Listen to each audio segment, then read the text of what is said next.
এইটো খাইছা টু টু টু টু টু টু ইটু টু টুকাই টুকাই টুকাই ভাল লাগছে গাটো থুই কিনে এই কোহা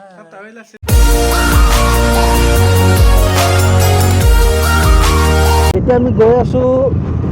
গৌৰী দিখৌ ৰিভাৰ দিখৌ ব্ৰিজখন চোৱাৰ কাৰণে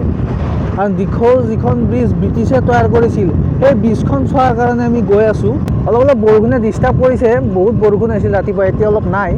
তথাপিও আমি গৈ আছোঁ এতিয়া কোনফালেদি লৈ যাই আছে ইফালেদি দিখৌ ব্ৰিজ নাপায় মই বাৰে বাৰে কৈ আছোঁ তো এই যায় নহ'লে এই মহানন্দ ঘৰত যোৱা ৰাস্তাটো নহয় মহানন্দ ঘৰত যাওঁতে দিখৌ ব্ৰিজখন পাইছিলোঁ না পাইছিলোঁ কিন্তু আগত আছিল আগত কেনেকৈ থাকিব আৰু আহি আহি অৱশেষত কোনোমতে পালোঁ দে আৰু তো আমি অৱশেষত আহি গ'লোঁ এই দিখৌ ব্ৰিজৰ ওপৰত দিখৌ নৈ এৰিব নোৱাৰোঁ চাওক দিখৌ নদী এই দিখৌ নদী আমি গানো শুনিছোঁ যে দিখৌ নৈ এৰিব নোৱাৰোঁ জাঁজি নৈ এৰিব নোৱাৰোঁ আজি সেই দিখৌ নৈত ব্ৰিটিছে তৈয়াৰ কৰা সেই আধুনিক টেকন'লজি থকা এখন দলঙত আজি আমি উপস্থিত হৈছোঁ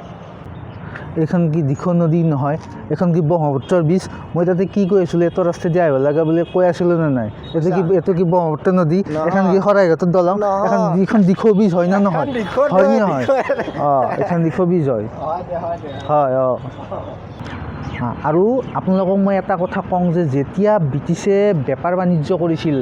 মানে এই অসমত আৰু বেপাৰ বাণিজ্য কৰাৰ ফলত যেতিয়া ব্ৰিটিছৰ ডাঙৰ ডাঙৰ জাহাজবিলাক আহিছিল এই দিখৌ নদীৰে অহাৰ ফলত মানে কি হৈছিল এই দলংখনৰ এই অংশটো মানে দাঙি দিব পৰা আছিল মানে দাঙি দিব পাৰি যাতে ব্ৰিটিছসকলৰ সেই জাহাজবিলাক অনায়াসে পাৰ হৈ যাব পাৰে এই দলংখনৰ মাজেৰে গতিকে এনেকুৱা ধৰণৰ টেকন'লজি তেওঁলোকে ইয়াত ব্ৰিটিছে এই দলংখনত ব্যৱহাৰ কৰিছিল যাৰ ফলত মানে ব্ৰিটিছৰ জাহাজবিলাক অনায়াসে পাৰ হৈ যাব পাৰে এই দলংখনৰ মাজেৰে গতিকে চাওক ব্ৰিটিছে সেই তাহানিৰ যুগতে কেনেকুৱা এটা টেকন'লজি ব্যৱহাৰ কৰি এই দলংখন মানে তৈয়াৰ কৰিছিল যেতিয়া জাহাজবিলাক আহে এই অংশটো মানে দাঙি দিব পাৰি যাতে জাহাজবিলাক পাৰ হৈ যাব পাৰে এই দলংখনৰ মাজেৰে গতিকে এনেকুৱা টেকন'লজি ব্যৱহাৰ কৰিছিল এইবিলাক তাত দেখাই পাইছে এইটো ঘৰ তাত মানুহ থাকিছিল হয়তো জাহাজ অহাৰ লগে লগে মানে তেওঁ এই চুইচ টিপি পেলাই বা এনেকুৱা কিবা আছিল আৰু যাৰ ফলত এই দলংখন মানে দাং খাই যায় সেনেকুৱা ব্যৱস্থা তৈয়াৰ কৰিছিল এতিয়া প্ৰায় ভাঙি গ'ল এই দলংখন এতিয়া ভগ্নাৱশেষ প্ৰায় এই পূৰা ৰাস্তা বন্ধ কৰি দিছে এই দলংখনলৈ মানে খোজকাঢ়ি আহিবলৈও মানে এইখিনি দি এই ঠাইখিনিৰে খোজকাঢ়ি যাবলৈ মানে ভয় লাগে এনেকুৱা ভাঙি গৈছে মানে একো নাই আৰু গতিকে চাওক সেই তাহানিৰ যুগতে ব্ৰিটিছে কেনেকুৱা এটা টেকন'লজি ব্যৱহাৰ কৰি এই দলংখন এই দিখৌ নদীৰ ওপৰত এই দলংখন তেওঁলোকে বনাইছিল গতিকে এয়াই হ'ল ব্ৰিটিছৰ দিনত মানে ব্ৰিটিছসকলে তেওঁলোকৰ শাসনকালত দিখৌ নৈৰ ওপৰত বনোৱা এইখন দলং ব্ৰিটিছৰ যুগৰ দলং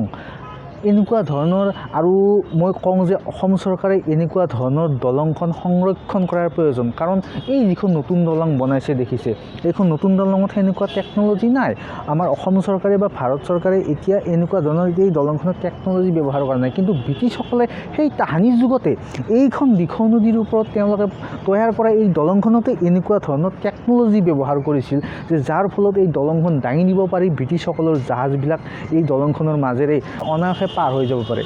সেই দিনতে ব্ৰিটিছসকলে কেনেকুৱা ধৰণৰ এটা টেকন'লজি ব্যৱহাৰ কৰি এই দলংখন প্ৰস্তুত কৰিছিল চাব আৰু যাক লৈ আমি বিশেষ গৌৰৱান্বিত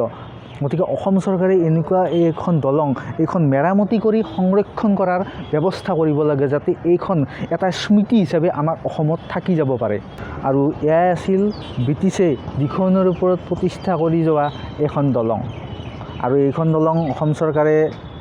সংৰক্ষণ কৰাৰ ব্যৱস্থা কৰিব লাগে যিহেতু এটা পুৰণি স্মৃতি এই দলংখনৰ লগত জড়িত হৈ আছে আৰু সেইকাৰণে এই দলংখন মেৰামতি কৰি অসম চৰকাৰে এই দলংখন এটা স্মৃতি হিচাপে সংৰক্ষণ কৰাৰ ব্যৱস্থা কৰিব লাগে